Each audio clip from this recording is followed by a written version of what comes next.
All right, fans of music, welcome back. It is Dave, the Real Music Observer, observing real music in real time for real people just like you, just like me. All right, so there was this person who sent me a couple of tweets and so forth, and I don't know why I'm spending time on Twitter, folks. It's better than Facebook, let's put it that way. But, you know, I do tend to have these reactions, these visceral reactions to things. And I want to apologize in advance for having those knee-jerk reactions when people make comments or they make a statement which is demonstrably false. And then I sit there and I go, okay, again, we can't get past, you know, whatever it is, 101. You know, I mean, at a certain point, you got to understand certain things that I talk about, especially when I've addressed things like tribute bands in videos. I know it's been a while. Some people hate it when I start talking about like Escape, or yesterday I saw Resurrection, or Rumors ATL. Folks, this is the future for geezers like me, you know. Eventually these rock bands aren't going to perform, or they're going to be so different and not resemble the band that you listened to 20 or 30 years ago, 40 years ago, that you're just going to like have to find an alternative. And for me, I'm open-minded enough to listen to a guy down the street and recognize that he's a quality musician. Because I was told, all right, in this little exchange that, you know, the members of Fleetwood Mac, these are all world-class musicians. Okay, I'll buy into some of that. I'll buy the fact that Mick Fleetwood is a good drummer. I wouldn't put him, you know, at the top of anyone's list of drummers. You know, I once said I thought he was a really great drummer, and somebody mocked me for saying that. But I've heard drummers, nationally known drummers. I've heard local drummers. I heard a guy yesterday who was Dean Castronovo's drum tech, who quite honestly was one of the best live drummers I've ever heard. He overpowered the room.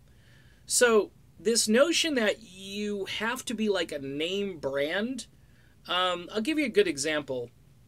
I saw this band a few months ago, Bridget Kelly Band. They're a blues band, husband and wife team. Bridget is the lead vocalist.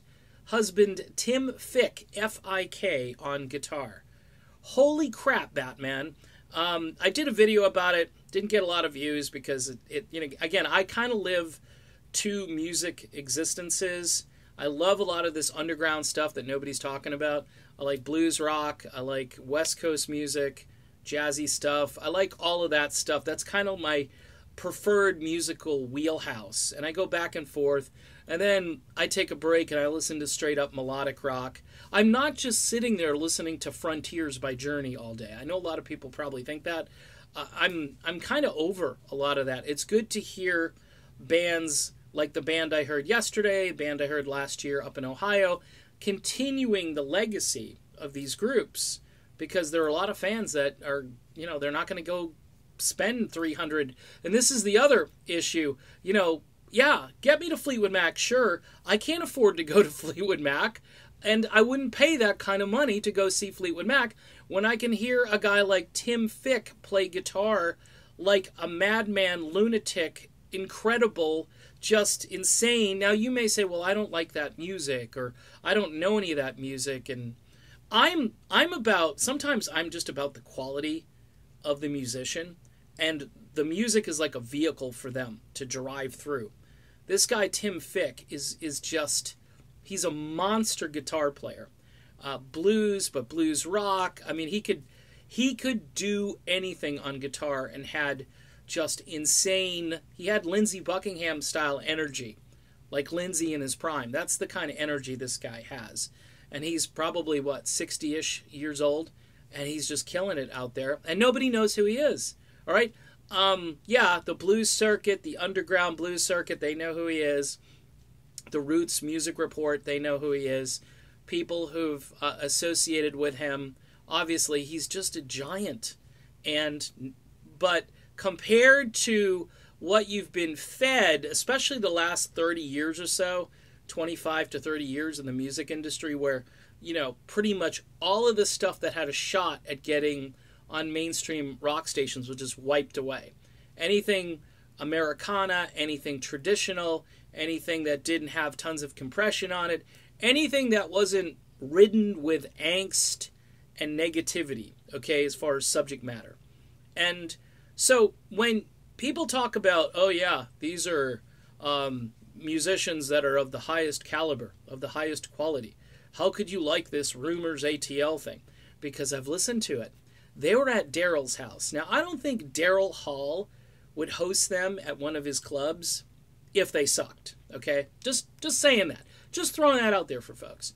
So again, it's the future, folks, because again, dinosaur bands are eventually going extinct. And we all know it, and we're all trying to hold on to it.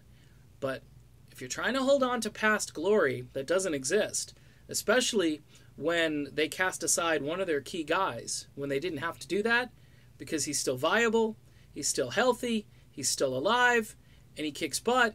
So I don't understand the logic, other than, it was a decision based on emotion, and as Lindsay said, a lost perspective.